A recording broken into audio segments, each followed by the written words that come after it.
Back home, Singapore has 24 HDB towns across the island and no two are exactly the same. Later this year, HDB will publish a town design guide for Punggol, highlighting its history, planning vision and design intent of each town. Punggol has come a long way from its rural beginnings to become a waterfront town of the 21st century. Today, the estate is home to some 188,000 residents living in nearly 50,000 HDB flats. Here's a bit about Punggol's transformation from the Singapore Works series last year. One of the main features of the town is that flats are built along this 4.2-kilometer waterway. In Punggol, we pilot test many smart and sustainable features to ensure that these lessons can also be applied to elsewhere to bring about a highly sustainable living environment for all our residents.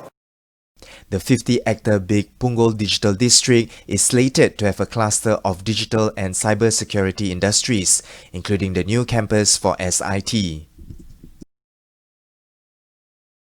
The area will also be car-light, with infrastructure such as parking spaces located underground. That leaves the streets for pedestrians, cyclists, and users of personal mobility devices.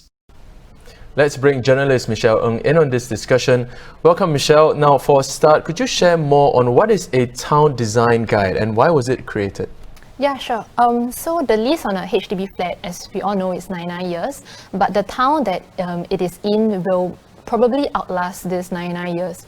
So to help the government continue to plan out the town in a more systematic way, HDB came out with this town design guide where it lays out the town's vision and its distinctive identity so that future planners who take over will still be able to follow through on what HDB has planned for this for certain areas in Singapore. Michelle, HDB town planning and design have evolved significantly in the past 6 decades. Now, what we know of towns and neighborhoods back then versus now are different. So using Punggol as an example, how has HDB town planning evolved over the years? So HDB has been around for 6 decades, that's 60 years. In the beginning, it was really simple utilitarian flats. So meaning it's just functional, a roof over your head to house as many people as possible. But now, I guess the different generation, they want something a bit more. They want something different. They want the HDB estate to be different from the one that's next to them.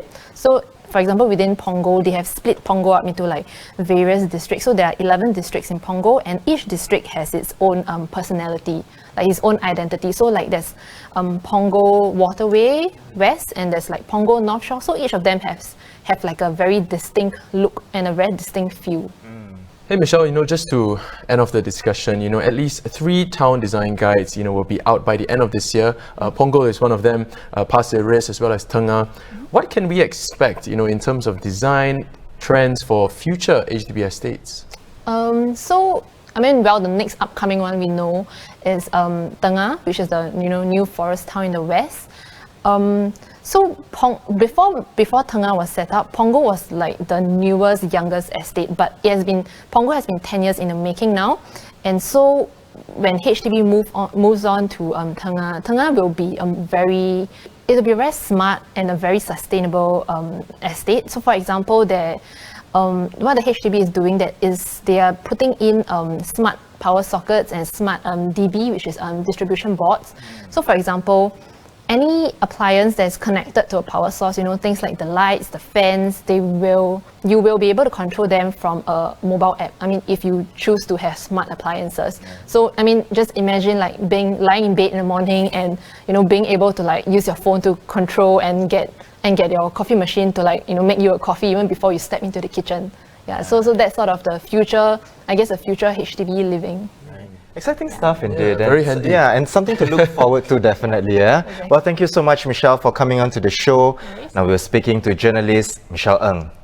Now, to read Michelle's story and other top news of the day, visit straitstimes.com and subscribe to our YouTube channel by hitting the red button below.